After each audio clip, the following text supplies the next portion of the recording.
Olá pessoal, eu vou falar com vocês sobre os escudos que podem proteger a criança do abuso sexual. Segundo Finkelhor, existem 4 pré-condições que são necessárias para que aconteça o abuso sexual. Com base nessas 4 pré-condições, a gente tem alguns escudos que podemos colocar na frente das crianças para protegê-las. Esses escudos são o seguinte: o primeiro deles, eu diria, é o escudo que fica mais perto do abusador e mais distante da criança. É a primeira barreira que precisa ser superada para que ocorra o abuso. É impedir que o abusador tenha argumentos que justifiquem o abuso. A primeira coisa que ele precisa é justificar, encontrar explicações para que torne o abuso algo correto, algo aceitável. E o primeiro escudo que a gente precisa pôr como sociedade é a ideia cultural de que o abuso ele é inaceitável. Não existe momento, forma nenhuma de que ele seja aceitável. Não podemos aceitar nem mesmo aquelas piadas de cunho sexual para cima de outras pessoas. Não podemos ter espaço para isso.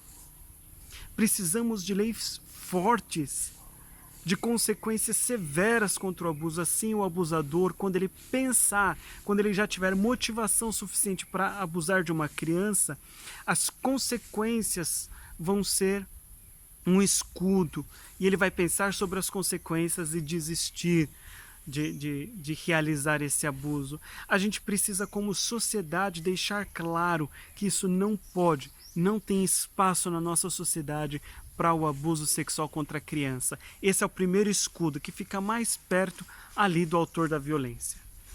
O segundo escudo que a gente pode pôr entre a criança e o autor da violência é o escudo do ambiente. É a barreira do ambiente. Nós precisamos de ambientes que protejam as crianças.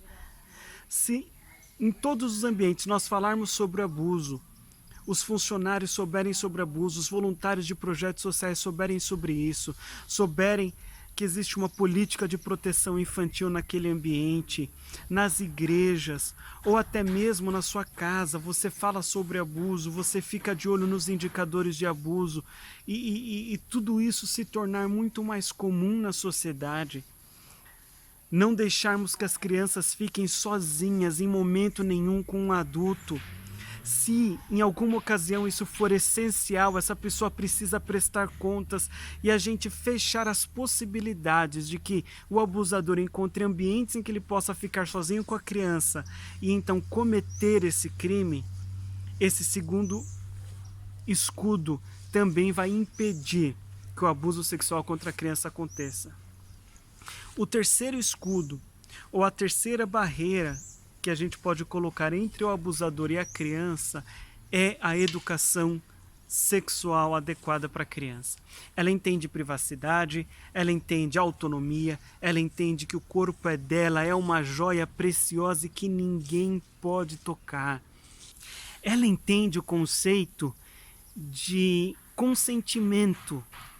Toque bom é aquele que todo mundo pode ver, todo mundo pode fazer, se a outra pessoa quiser dar ou receber.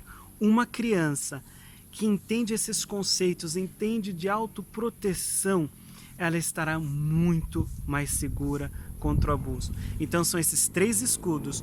O primeiro, uma sociedade que não aceita o abuso em hipótese nenhuma. O segundo, falaremos mais sobre isso e teremos então ambientes que não permitem ou não dão possibilidades para que o abuso aconteça.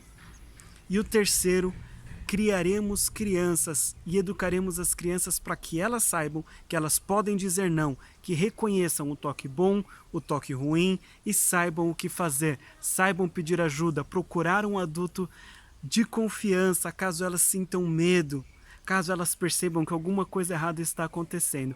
Essas são as barreiras que impedem que uma criança sofra abuso sexual. Esses são os escudos que nós podemos colocar entre a criança e o autor da violência. Se você gostou do vídeo, dá um joinha, segue o nosso canal, ativa o sininho e compartilha.